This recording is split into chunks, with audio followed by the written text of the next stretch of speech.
ప్రైజ్లాడండి. ఎలా ఉన్నారు? బాగున్నారా? ఇది నువ్వు దేవుని అర్థం చూసుకుందామా? రండి, చిన్న వర్షం పాడుకుందామండి. 10,000లో నా గుర్తించదగిన సుందరుడవు నీవు, అపరంజి పాదములు అగ్ని నేత్రములు కలిగిన వాడవు. ఉన్నతుడా మహోన్నతుడా ఆరాధించెదను, రక్షకుడా ప్రభాకరుడా నిన్నారాధించెదను. మహామహిమతో నిండిన కృపా సత్య సంపూర్ణుడా, ఇశ్రాయేలు స్తోత్రములపై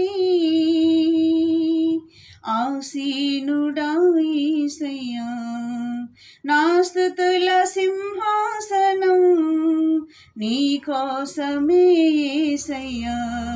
మహామహిమతో నిండిన కృపా సత్య సంపూర్ణుడా. వాగ్దానం చూసుకుందామండి.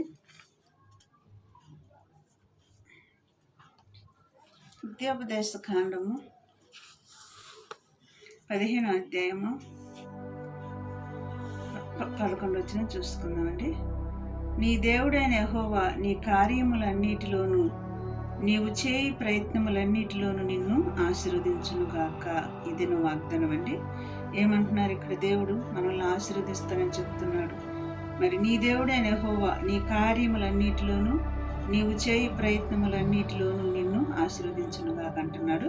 ఇది నువ్వు వాగ్దానం. నువ్వే ప్రయత్నములు చేసినా, నువ్వేం చేసినా కానీ దేవుడు అవన్నీ కూడా నేను సఫలపరుస్తాను, నేను ఆశీర్వదిస్తానని దేవుడు మనకి ఇవ్వాలా మాట ఇస్తున్నాడు. ఇటు వాగ్దానాన్ని బట్టి మనం ఏం చేద్దాం? ప్రార్థన చేద్దామా?